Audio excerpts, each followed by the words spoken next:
नमस्कार। कोरोना कहरमा राजनीतिमा चलेको पौठे जोरीको बाजी फेरि नेकपा एमालेका अध्यक्ष केपी शर्मा ओलीले मारेका छन्। संसदमा विश्वासको मत गुमाए पनि राष्ट्रपति विद्यादेवी भण्डारीले आह्वान गरेको समयमा बहुमत जुटाउन विपक्षी गठबन्धनलाई गाह्रो पर्यो। नेपाली कङ्ग्रेसका सभापति शेरबहादुर देउवा, माओवादी केन्द्रका अध्यक्ष पुष्पकमल दाहाल मात्रै होइनन्, जसपाका अध्यक्ष उपेन्द्र यादव समेतको यो कसरत र दौडधुप पसिना बगाउनु बाहेक अरू केही काम लागेन। आफै पार्टीका नेताहरूबाट विश्वासको मत नपाएका ओली उनै नेतालाई आश्वासन दिएर फेरि सत्ताको नेतृत्वमा पुगेका छन्। ओलीलाई साथ दिन जसपाका अर्का अध्यक्ष महन्त ठाकुरको त दौडधुप र भेटघाटको त कुरै छाडौँ, आफ्ना सांसद हराउलान् भन्दै एमालेकै नेता महेश बस्नेतको निगरानीमा भक्तपुरको रिसोर्टमै राख्ने व्यवस्था गरे। सोही व्यवस्थापछि बस्नेतको 1 वर्ष अघिको प्लान समेत अहिले आएर पुरा भएको छ।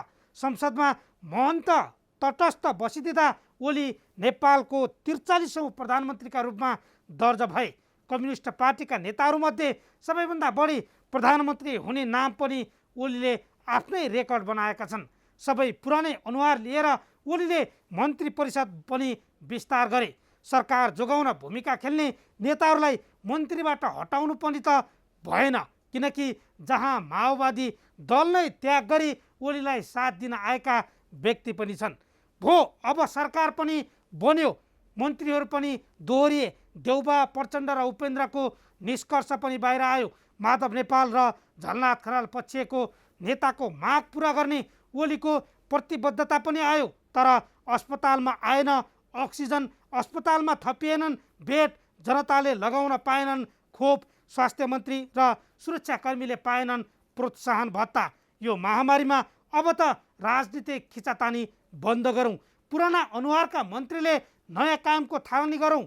कमिसन दिन र खान रोकौँ। जनता बचाउन उपचारको व्यवस्था गरौँ। अहिले कुनै सभा हल तथा बैठकहरूको ताती बन्द गरौँ। न त सत्ता पक्ष न त प्रतिपक्ष, सबै यो कोरोनाको महामारी नियन्त्रणमा एउटा संयन्त्र बनाऊ। दैनिक कोरोना नियन्त्रणका लागि भएका प्रयासहरूमा छलफल गरौँ। जनतालाई रोगसँगै भोगले मर्न नदिउँ। आगो नबलेका चुलोमा पेट भर्ने व्यवस्था गरौँ।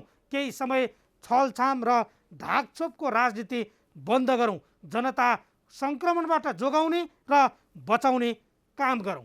आउन सुरु गरौँ आम जनताले बेहोरेको समस्या, अभाव र सरकारी सेवा सुविधाको झन्झट समाधानको सारथी बन्ने कार्यक्रम जनताको इजलास। म बालकृष्ण शर्मा। कार्यक्रमको सुरुवातमा हेरौँ यो झलक।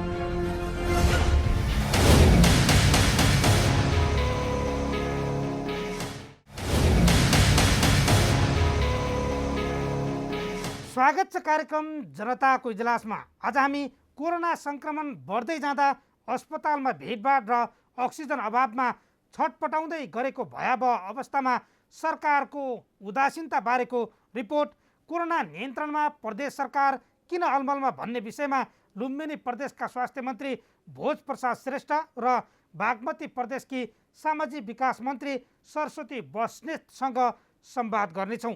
तपाईसँग पनि कुनै समस्या र गुनासो छन् भने हामीलाई पठाउन सक्नुहुनेछ।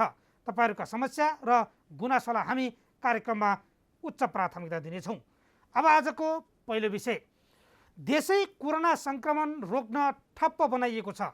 मानिसहरू आफ्नो दैनिकी गतिविधि बन्द गरेर घरभित्र थुनिएका छन्। तर कोरोना सङ्क्रमणको चेन ब्रेक कहिले होला कुनै टुङ्गो छैन। एउटै परिवारमा धेरैजनामा फैलिएको सङ्क्रमणका कारण यति बेला अस्पतालमा बेड पाइँदैन। बेड पाइहाले पनि अक्सिजन पाउनै मुस्किल छ। अक्सिजनकै लागि सर्वसाधारणले लुछाचुटी गर्ने अवस्था नै आएको छ। अक्सिजन प्लान्टमा पुगेर दैनिक रुँदै रित्तो हात फर्किनेहरूको सङ्ख्या बढिरहेको छ।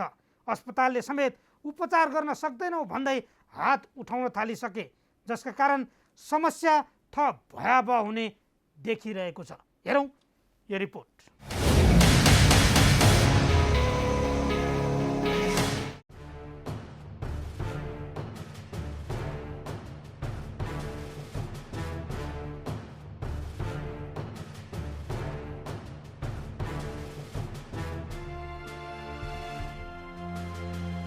आम जनतालाई रुवाउने यस्ता हृदय विदारक दृश्यहरू केही समय अघिसम्म छिमेकी मुलुक भारतका विभिन्न सहरहरूमा देखिन्थे, तर अहिले हामी नै देख्न र भोग्न बाध्य छौँ। अझ पनि जनस्वास्थ्य विज्ञहरू भनिरहेका छन् तत्काल अस्पतालहरूमा बेड, आइसियु, भेन्टिलेटर लगायत अक्सिजनको सुविधा थप्ने र अक्सिजन सिलिन्डर पर्याप्त मात्रामा जोड गर्न नसक्ने हो भने कोभिड-19 को सङ्क्रमण थप भयावह हुन्छ। सामान्य अवस्थामा नै स्रोत साधन र जनशक्तिको सीमितता रहेको जान्दा जान्दै र कोरोनाको दोस्रो लहरको महामारीको बेला स्वास्थ्य पूर्वाधार अपर्याप्त हुन्छन् भन्ने पूर्व तयारीमा जुट्न विज्ञहरूले सरकार र सरकारवालालाई सुझाव अनि चेतावनी दिँदा समेत व्यवस्था गरिनु गम्भीर लापरवाही हो।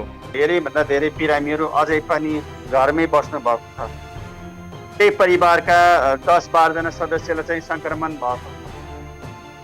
तिनीहरूको चाहिँ कन्ट्याक्ट ट्रेसिङ अझसम्म प्रभावकारी रूपमा हुन सकेको छ।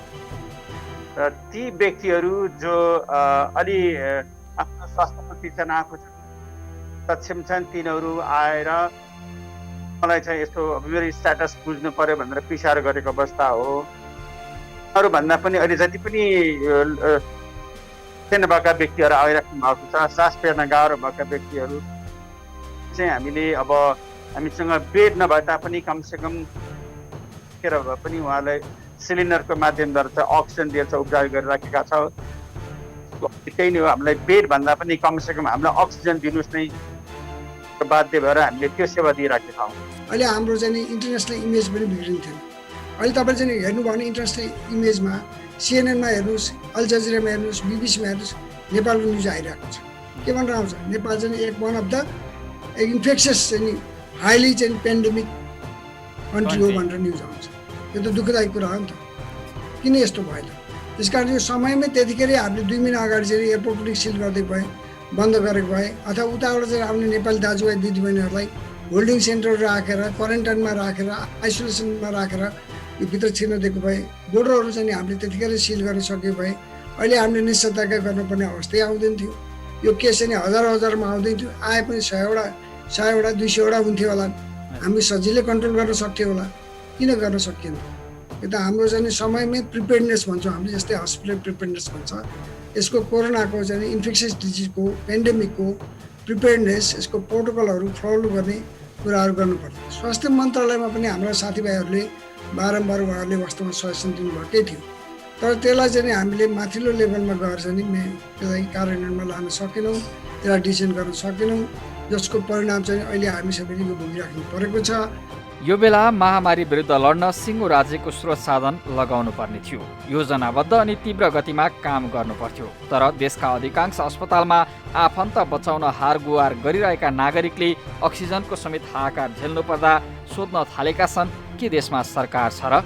हो, काठमाडौँ उपत्यका सहित देशभरका अस्पतालमा देखिएको बिरामीको भिडभाड, जीवन रक्षाको हारगुहार अनि अक्सिजनमा चल्दै आएको तछाड मछाड देख्दा हामी पनि यति बेला देशमा सरकार छ र भनेर प्रश्न गर्न बाध्य भएका छौँ।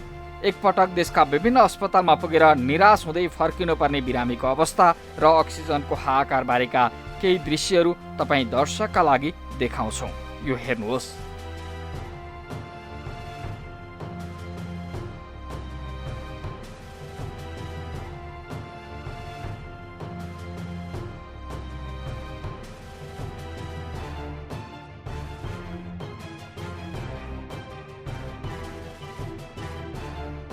यी दृश्यहरूले हरेक नागरिकलाई भावुक बनाइरहेका छन्, तर यति बेलासम्म पनि सरकार भावुक बनेको छैन। बरु नेताहरू अहिले पनि जनताको जीवन रक्षाको मानवीय दायित्वलाई पन्छाउँदै सत्ता स्वार्थको राजनीतिमै अल्झिएका छन्। कतिपय जनस्वास्थ्यविद भनिरहेका छन् सङ्कटमा आम नागरिकलाई सरकार चाहिएको छ, तर यही बेला मुलुकमा सरकार छैन। हो देशभर बेड र अक्सिजन नपाएका नागरिकहरूको चित्कार सुन्दा र सुनाउनु पर्दा हामीलाई पनि यस्तै अनुभूति भइरहेको छ। कोरोनाका बिरामीले यति बेला देशभरका अस्पताल भरिभराउ छन्।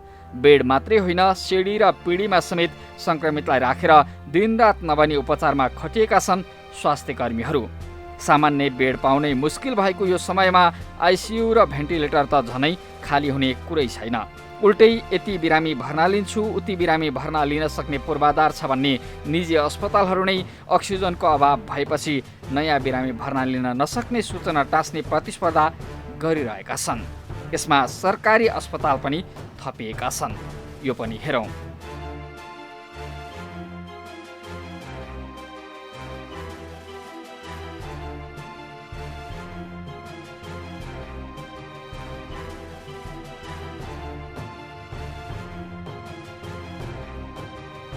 संक्रमितले उपचारका लागि अस्पतालमा बेड र अक्सिजन नपाउँदा मृत्युदर पनि उच्च बन्दैछ।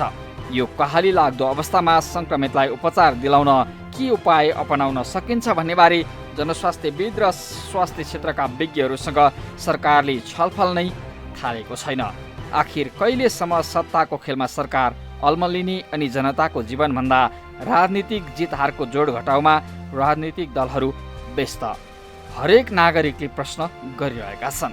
स्वास्थ्य पूर्वाधार र जनशक्ति जुटाएर नागरिकको जीवन रक्षामा लाग्नुपर्ने प्रधानमन्त्री अहिले पनि विभिन्न पूर्वाधारसँगै सभाहाल उद्घाटनमा व्यस्त छन्। हजारौं अटाउने सभाहाल महामारीमा काम नआउने भन्दै अक्सिजन र बेड राखेर संक्रमितको उपचारमा उपयोग गर्नुपर्ने सुझाव समेत कतिपयले दिइरहेका छन्। कोरोना महामारीले भयावह रूप लिँदै गर्दा संक्रमितको उपचारमा खटिएका चिकित्सकहरू नै भनिरहेका छन् संक्रमितको ज्यान बचाउन तत्काल ठूला अस्थायी उपचार केन्द्र बनाउनुपर्छ। यतातिर पनि सरकारको ध्यान पुग्न सकिरहेको छैन। सरकारको तथ्याङ्कलाई हेर्दा कोरोना संक्रमित 80% बिरामी होम आइसोलेसनमा गम्भीर अवस्थामा नपुगी ठिक भएको देखिन्छ। 15 देखि 18% संक्रमितलाई अक्सिजन थेरापी नै आवश्यक पर्ने र 3 देखि 5% संक्रमितलाई आइसियु र भेन्टिलेटर आवश्यक पर्ने गरेको छ। तर थोरै संक्रमितमै गम्भीर समस्या देखिँदा पनि अस्पतालमा बेड नपाएर सास फेर्न अक्सिजन नपाएर जनता छटपटिनु पर्ने अवस्था छ। यस्ता हृदय विदारक दृश्य घट्ने होइन बढ्दो क्रममा छन्। यो पनि हेरौँ।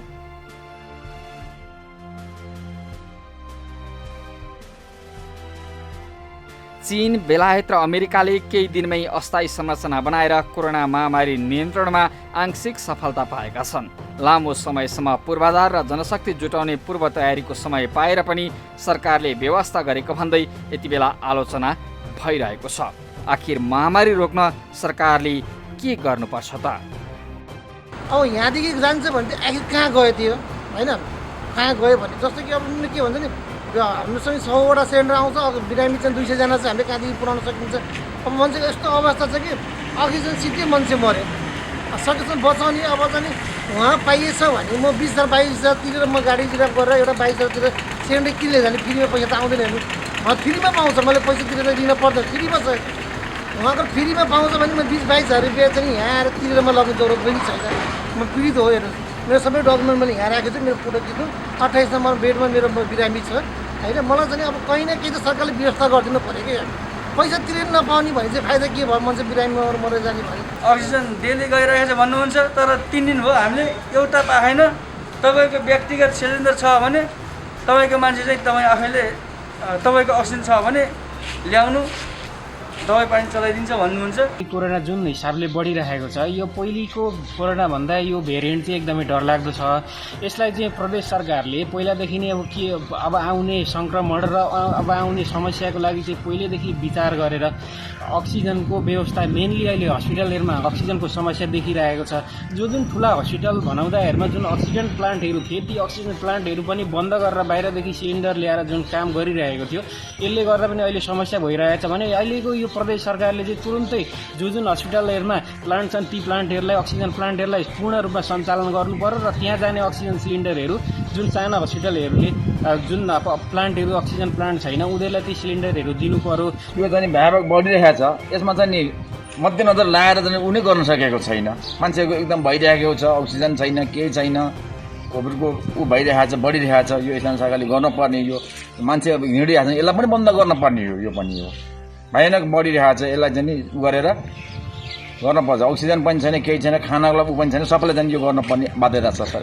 यो प्रदेश सरकारको चाहिँ नि अहिले चाहिँ नि काम जनताको लागि कुनै पनि यो गरेको छैन। कोरोना उसमा गरेको छैन, आफू भत्ता खानी बस्ने मात्रै यो काम भइरहेको, जनताको लागि केही भएको छैन। यो सेनासहित निजी क्षेत्रको सहयोग लिएर युद्ध स्तरमा ठुला अस्थायी उपचार केन्द्र बनाउन सकिएमा त्यहाँ दिइने अक्सिजनसहित सामान्य चिकित्सकीय उपचारको सुविधाबाट पनि धेरै सङ्क्रमितलाई जटिल सङ्क्रमण हुनबाट बचाउन सकिन्थ्यो। अझ आपतकालीन रूपमा सहरका विभिन्न भागमा बन्दै गरेका ठुला सरकारी भवन, बनिसकेका मेडिकल कलेजका खाली भवन र होटलहरूलाई पनि उपचार केन्द्रका रूपमा प्रयोग गर्न सकिन्छ। निर्माणको अन्तिम चरणमा पुगेका सरकारी तथा सामुदायिक निजी ठुला भवनमा अहिले बेड र अक्सिजनको व्यवस्थापन गरेर उपचार सुरु गर्न सकिने भए पनि सरकारले यतातिर पनि ध्यान दिन सकेको छैन। नागरिकले बेड र अक्सिजन नपाएर जीवन गुमाउनु परेको हृदय विदारक दृश्य अनि आफन्तको चित्कार सरकारले देख्थ्यो अनि सुन्थ्यो भने कोरोना सङ्क्रमित मात्रै राखेर उपचार गराउने अक्सिजन प्लान्ट सहितका अस्थायी उपचार केन्द्र 1 हप्ताभित्रै बनाइन्थे अनि बन्थे। बचाउन सक्ने उपायहरू हुँदाहुँदै राज्यको हेलचिक्राइबाट मारिएका नागरिकको शब्दमा समेत पालो कुर्नुपर्ने अवस्था आउने थिएन। भयावह दृश्य देखेर अनि नागरिकको चित्कार सुनेर पनि नदेखे जस्तो नसुने जस्तो गर्ने शासक प्रशासकका लागि एकपटक पुनः नागरिकले कोरोनाका कारण झेल्नु परेको पछिल्लो अवस्था देखाउँछौँ। यो हेरौँ।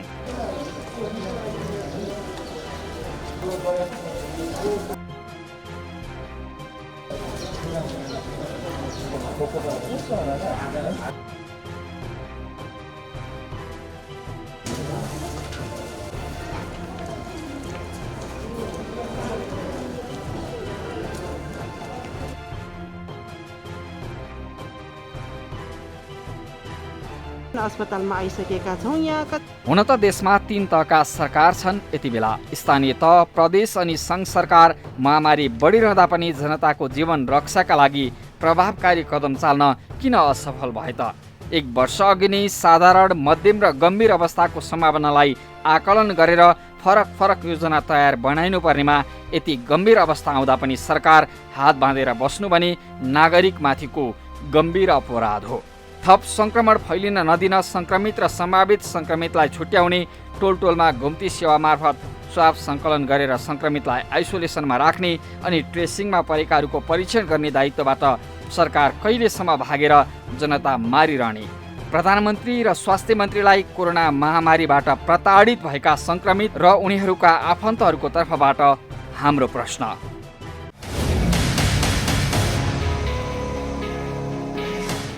हो, यो रिपोर्टमा देखाइएका दृश्यहरू मानिसहरूलाई अत्याउन र त्रास फैलाउन प्रसारण गरेका होइनौँ, तर यथार्थ पनि यही अवस्था छ।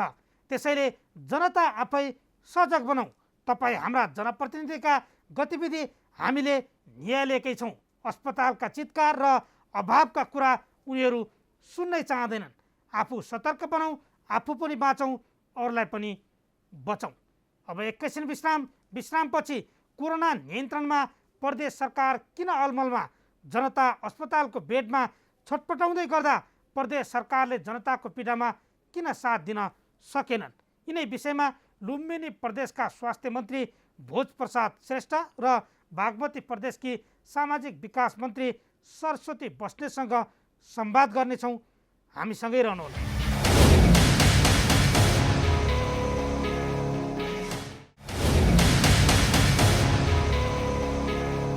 विश्रामपछि स्वागत छ। तपाईँ हेर्दै हुनुहुन्छ कार्यक्रम जनताको इजलास। आज हामी प्रदेशमा कोरोना नियन्त्रणका लागि के कुराकानी भइराखेको छ, अर्थात् काम कारबाही कसरी अगाडि बढाइएको छ, कतै प्रदेश सरकार रहन भुल्लमा त परेनन् भन्ने विषयमा कुराकानी गर्न गइराखेका छौँ। यति बेला हामीसँग सम्पर्कमा हुनुहुन्छ लुम्बिनी प्रदेशका स्वास्थ्य मन्त्री भोजप्रसाद श्रेष्ठ। मन्त्रीज्यू, यहाँलाई स्वागत छ। धन्यवाद। यति बेला प्रदेश सरकारहरू रहन भुल्लमा परे कि कोरोना नियन्त्रणका लागि तदारुकता देखाएनन् कि भन्ने आरोप लागिरहँदा लुम्बिनी प्रदेशमा के गरिराख्नु भएको छ यति बेला? धन्यवाद मित्र। लुम्बिनी प्रदेशमा हामीहरूले अब यो सरकारमा म चाहिँ यहाँ प्रवेश गरेको आज 8औं दिन हो।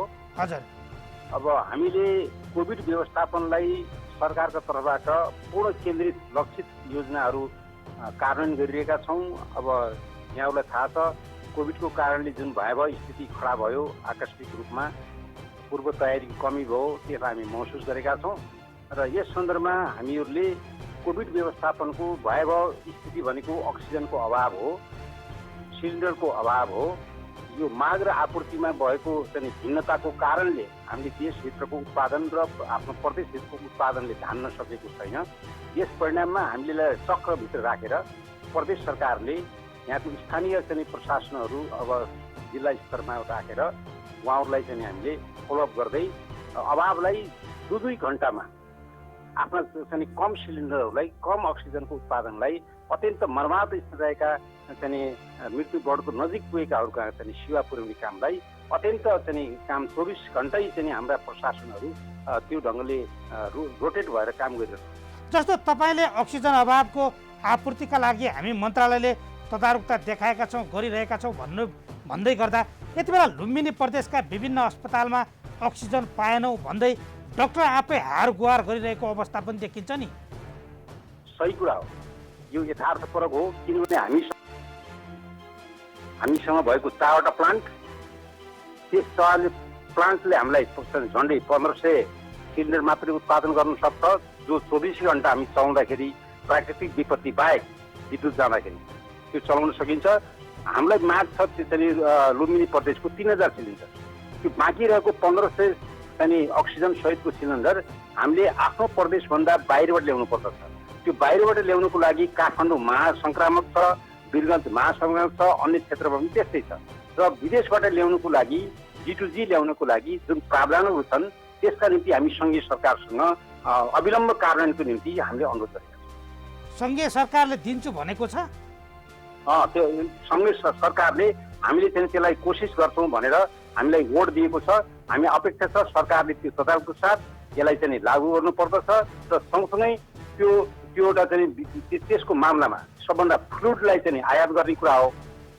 हामीसँग आज पनि 3 ट्याङ्कर फ्लुड चाहिँ हाम्रो प्रदेशभित्र प्रवेश गर्छ, त्यसमा 2 ट्याङ्कर मात्रै हाम्रो प्रदेशमा रहन्छ, एउटा टेकुमा जान्छ।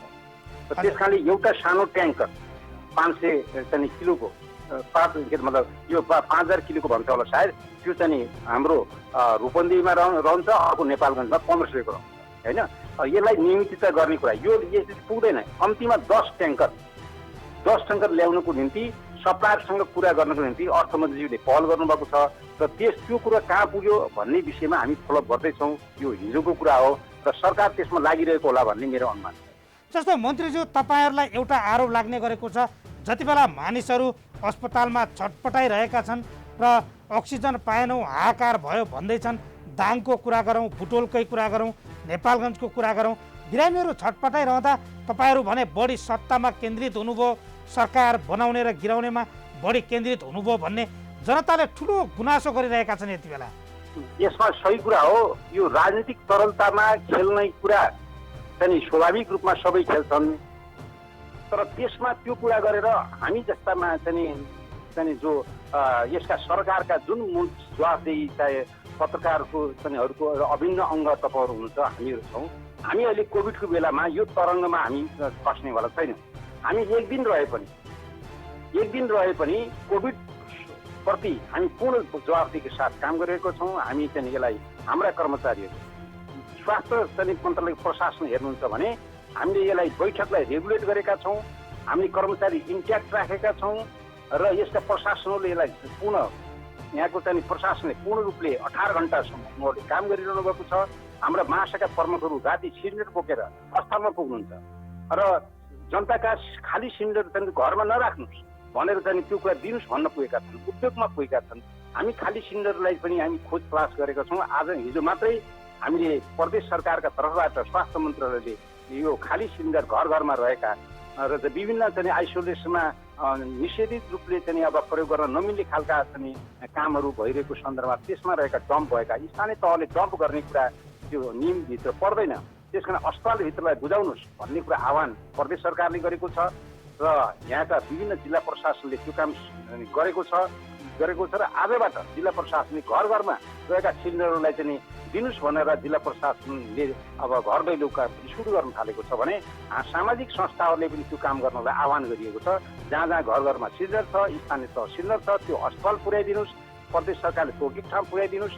यो चाहिँ घरमा सिलिन्डर स्टक रहने, अस्पतालमा बिरामी मर्ने यो खालको अभावको परिपूर्तिको निम्ति सहयोग गर्नुहोस् भन्ने अपिल पनि गरेका छौँ। हामी आजैबाट त्यो काम पनि सुरु गरेका छौँ। जस्तो मन्त्रीजी, अब अन्त्यमा जो लुम्बिनी प्रदेशका जो यति बेला सर्वसाधारण हुनुहुन्छ, कोरोना सङ्क्रमितहरू बेडै नपाएर घरमै बसिराख्नु भएको छ, अर्थात् अस्पतालमा पनि स्वास्थ्य कर्मीहरू यति बेला उपचार गर्न कठिनाइ भइरहेको छ भनिरहँदा तपाईँ स्वास्थ्य मन्त्रालयको जिम्मेवारी सम्हालेको नाताले के भन्न चाहनुहुन्छ उहाँहरूको लागि?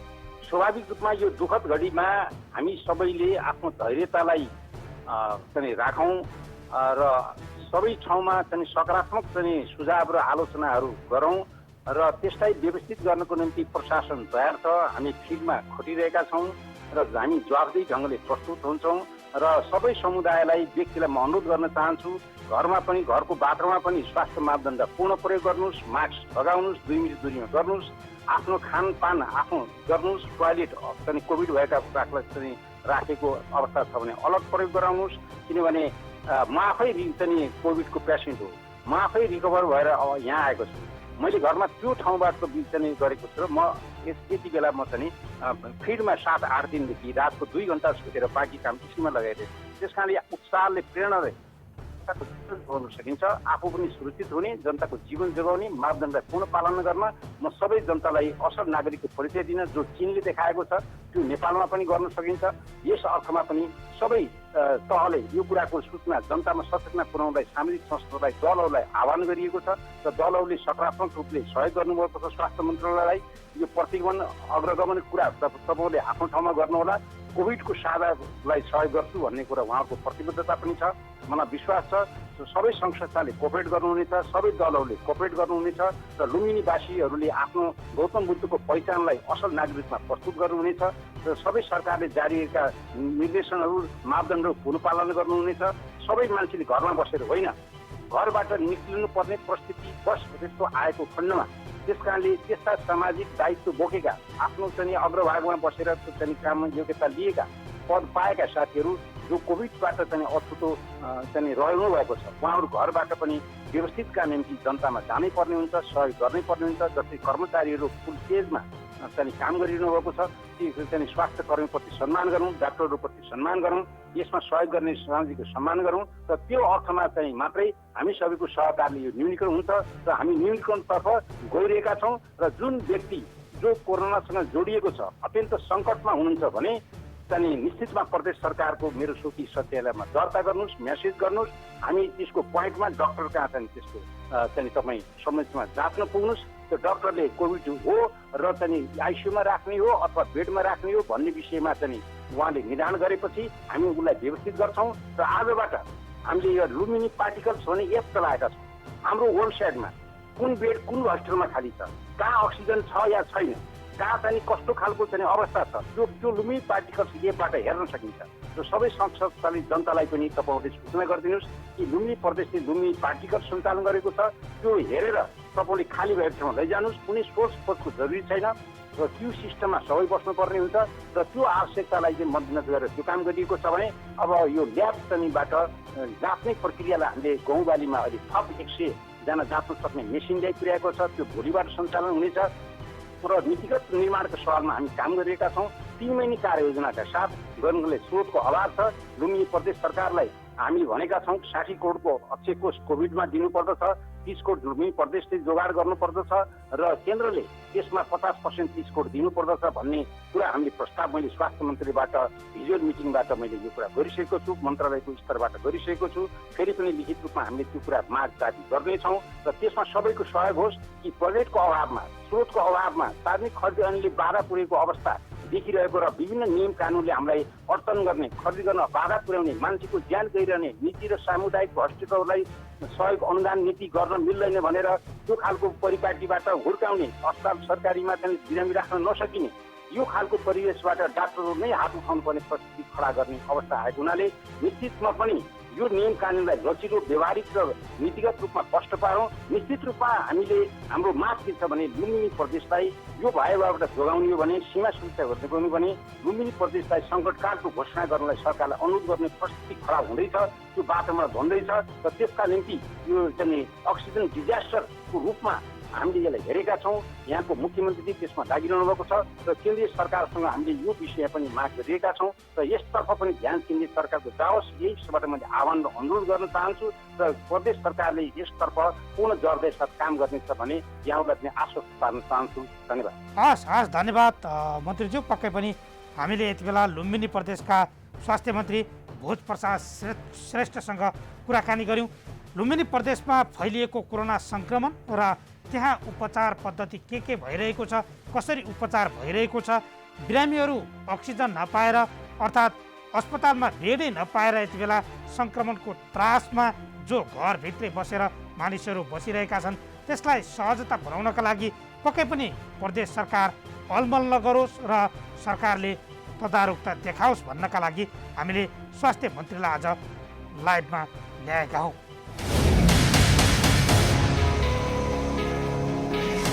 आज हामी प्रदेशमा कोरोना नियन्त्रणका लागि प्रदेश सरकारले के गरिरहेका छन् भन्ने विषयमा कुराकानी गरिरहेका छौँ।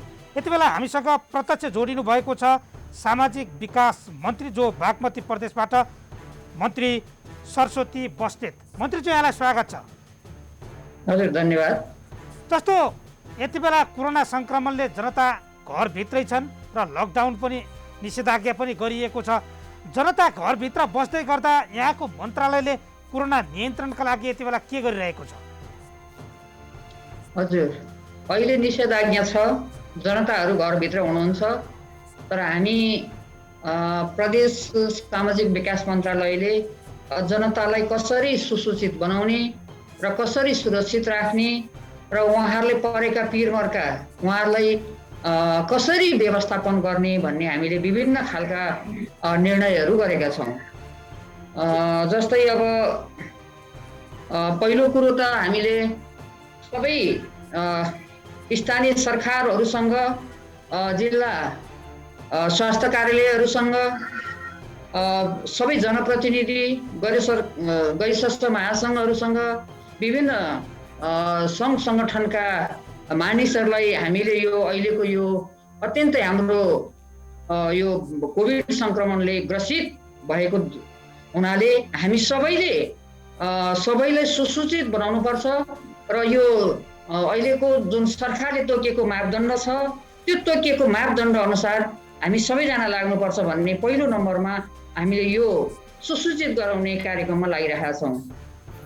यति बेला जनता जो घरभित्रै छन्, यति बेला जो बागमती प्रदेशकै कुरा गर्नुपर्दा काठमाडौँ उपत्यकामै पनि अस्पतालमा बेड नपाएर बिरामीहरू फर्किनु पर्ने अवस्था छ।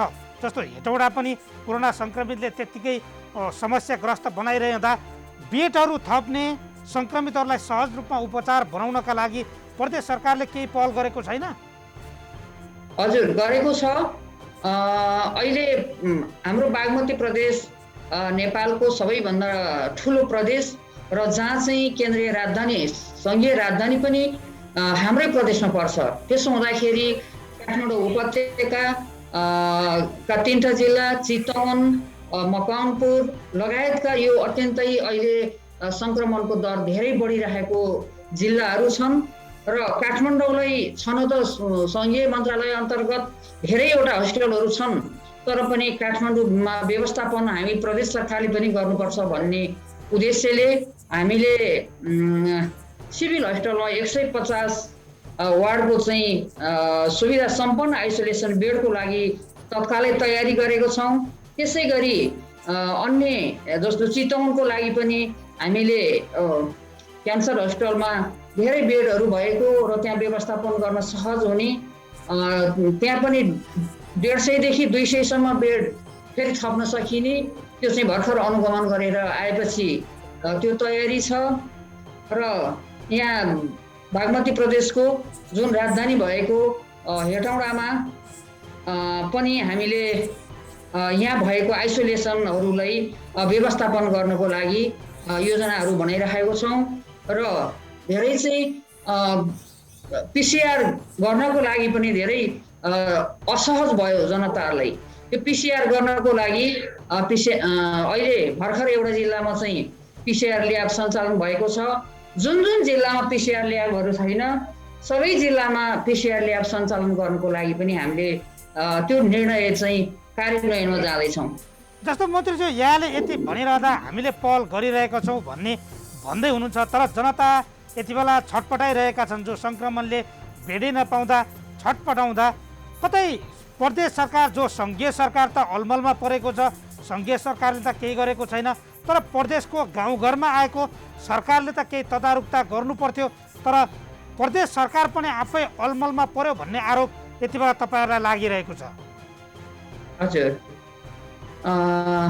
अहिले होला अब चाहे जस्तो सबै सुविधाहरू पाएका छैनन् त्यो आरोप होला, तर सङ्घीय सरकार पनि अहिले चुप लागेर बसेको छैन। सङ्घीय सरकारले गर्ने कामहरू गरिरहेको छ, प्रत्येक दिन हामीलाई निर्देशन दिने कुरोहरू गरिरहेको छ।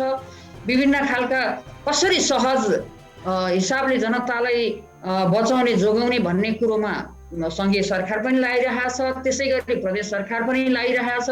अब यो जति गर्नुपर्ने थियो त्यो पुग्ने अवस्था रहेन। अहिलेको अत्यन्तै सङ्क्रमितको दर चाहिँ दिनानुदिन बढेको कारणले पनि त्यो चाहे जति गर्न सकिएको छ भनेर त म भन्दिनँ, तर हामीले नगरेको भन्ने होइन, हामी प्रयत्नरत छौँ र सङ्घीय सरकार र हामी प्रदेश सरकार अनि स्थानीय सरकारले पनि समन्वय गरेर र गैर शासकीय महासङ्घ लगायतका अन्य सङ्घ संस्थाहरूसँग पनि समन्वय गरेर हामीले यसको लागि चाहिँ काम अगाडि बढाइरहेका छौँ। जस्तो यसो भनिरहँदा अब बागमती प्रदेशमा कोही जनतालाई समस्या पर्यो भने प्रदेश सरकारले सहयोग गर्छ भनेर ढुक्क हुने अवस्था चाहिँ के बन्छ? अन्त्यमा जानकारी गराइदिनुहोस्। हजुर, बागमती प्रदेशले अब मैले अहिले नै भने काठमाडौँको लागि पनि आइसोलेसन तयारी अब चाँडै तयारी हुँदैछ। चितवनको लागि एउटा अत्यन्तै धेरै बाक्लो बस्ती भएको हुनाले चितवनको लागि पनि अब यो अगाडि बढाउँदैछौँ हामी। र बागमती प्रदेशका जनसमुदायले प्रत्येक जिल्लामा जस्तै अब हाम्रो प्रदेश सरकारले हस्तान्तरण भएको 5वटा अस्पताल भर्खर 13वटा अस्पतालमध्ये 5वटा चाहिँ भर्खर हामीलाई हस्तान्तरण भएर आएको अस्पताललाई पनि उनीहरूलाई दिनुपर्ने बजेटहरू हामीले पठाइसकेका छौँ। त्यसै गरिकन अक्सिजन प्लान्ट सबै जिल्लामा आवश्यकता अनुसार कुनैमा ठुलो हुनसक्छ, कुनैमा त्यहाँको आवश्यकता अनुसार अक्सिजन प्लान्ट पनि बनाउने भन्ने हामीले निर्णय गरिसकेको छौँ। त्यसो हुँदाखेरि हामीले अल्पकालीन रूपमा अक्सिजन कसरी व्यवस्थापन गर्ने भन्दा लिक्विड ल्याएर हामीले त्यसलाई व्यवस्थापन गर्ने र दीर्घकालीन रूपमा चाहिँ अक्सिजन प्लान्ट नै निर्माण गर्ने भन्ने हामी काममा अगाडि बढिरहेको छौँ। त्यसो हुँदाखेरि बागमती प्रदेशका जनसमुदायको लागि तत्कालको लागि असर परेको छ। यो हामी नेपालीहरूलाई मात्रै अथवा बागमती प्रदेशलाई मात्रै होइन, यो विश्वमै अहिले अत्यन्तै सङ्क्रमणको दर धेरै छ। त्यसमा अहिले नेपालमा पनि नेपालको त्यत्तिकै हुँदाहुँदै पनि बागमती प्रदेश चाहिँ अत्यन्तै धेरै सङ्क्रमितहरू छन्। तर पनि हामीले हाम्रो ठाउँबाट गर्नुपर्ने काम, हामीले दिनुपर्ने निर्देशन अत्यन्तै तदारुकताका साथ हामी गरिरहेको छौँ। अब यिनै कुराहरू हामीले जनता समक्ष लानको लागि सबैसँग समन्वय गरिरहेको छौँ। हस्, जानकारीका लागि धन्यवाद। उहाँ हुनुहुन्थ्यो बागमती प्रदेश सामाजिक विकास मन्त्री सरस्वती बस्नेत। खास गरी कोरोना सङ्क्रमण बढ्दै गएपछि यति बेला सबै ठाउँमा समस्या देखिएको छ। कतै अक्सिजन छैन, कतै बेड छैन, लगायत चिकित्सकहरूको हार गुहार पनि चलिरहेको छ। रातारात अक्सिजन सकिएपछि बिरामीहरूको अकालमै मृत्यु जाने घटनाहरू पनि बढेका छन्। यसका लागि सङ्घीय सरकार मात्रै होइन, प्रदेश सरकार, स्थानीय तहले पनि तदारुकता देखाउनु पर्ने हो। तर त्यो तदारुकता नदेखाएको आरोप लागिरहँदा आज हामीले प्रदेशका मन्त्रीहरूसँग कुराकानी गऱ्यौँ। यस्ता कुनै पनि पीडा, व्यथा, समस्या अनि गुनासोमाथि कार्यक्रम जनताको इजलास मार्फत निरन्तर फलोअप गरिरहनेछौँ। तपाईँ हामीलाई आफूले बेहोरेका समस्या र गुनासो स्क्रिनमा देखाइएको टेलिफोन नम्बर र इमेल ठेगानामा पठाएर समस्या समाधानको साझा आवाज बन्न सक्नुहुनेछ। हवस् त, आजका लागि जनताको इजलास यति नै। फरक विषयवस्तु र नयाँ विषयका साथ अर्को कार्यक्रममा पुनः उपस्थित हुनेछौँ। प्राइम टाइम्स टेलिभिजन हेर्दै रहनुहोला। नमस्कार।